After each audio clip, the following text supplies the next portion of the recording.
मेरा मानना ये है हुँ, कि इंसान ने बिल्कुल शुरुआत से ही जब हुँ, सवाल पूछना सीखा, तो 2 अलग-अलग तरह से पूछे। सवाल वही थे, पूछने का तरीका अलग था। एक तरीका था जिसमें इंसान पूछ रहा था कि ये क्यों है? ये जो कुछ घट रहा है, समाज में हो या ब्रह्मांड में हो, ये क्यों हो रहा है? और दूसरा जानने की कोशिश थी कि ये कैसे हो रहा है? हुँ, इन दोनों में बड़ा फ़र्क है। इंसान दोनों चीज़ें चाहता था, दोनों के जवाब चाहता। क्यों है कभी जवाब चाहता था और कैसे घट रहा है कभी जवाब चाहता था। तो जब उसने कैसे वाले सवाल पूछे, वो उसे साइंस की तरफ ले गए।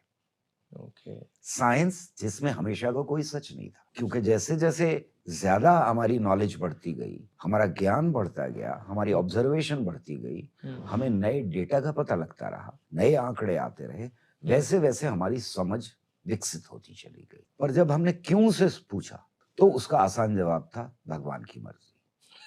ये सब कुछ भगवान ने किया है। तो ये तो हमारा ये तो कोई जवाब ही नहीं हुआ सर, इसका मतलब तो ये हो गया कि जब हम सोचना बंद कर देते हैं तब भगवान आ गया है। यहाँ पे सोचना बंद या इसको दूसरी तरह से कहते हैं, जो मैंने किताब में कोशिश की है कहने की, कि जहाँ हमारी ज्ञान की नॉलेज, हुँ, ज्ञान की जो सीमा आई, तो हमने छोड़ दिया भगवान के ऊपर। तब वो भगवान का कॉन्सेप्ट आ गया। तब वो भगवान का कॉन्सेप्ट आ गया है। हुँ, इसीलिए कैसे ने हमेशा नई चीज़ खोजी, जिसको साइंस हम कहते हैं। जब साइंस ने खोज लिया, तो हमने यहाँ कहा कि अच्छा यहाँ तक तो आ गए हम। यहाँ से हुँ, इस हिस्से में भगवान था पहले। हुँ, हुँ, अब वो भगवान निकल गया क्योंकि साइंस ने बता दिया कि भई ये कैसे होता है। हुँ, वो ले लेते हैं, मैग्नेट ले लेते हैं। पहले जब देखा तो हुँ, मैग्नेट में भगवान था, की वजह से चीज़ें खींच रही थी। हाँ, बाद में साइंस ने बता दिया नहीं, नहीं, नहीं, ये तो वो कुछ ये और ही है। इलेक्ट्रोमैग्नेटिज़्म है यार, क्या बात कर रहे हो तुम? तो वहाँ से भगवान निकल गया।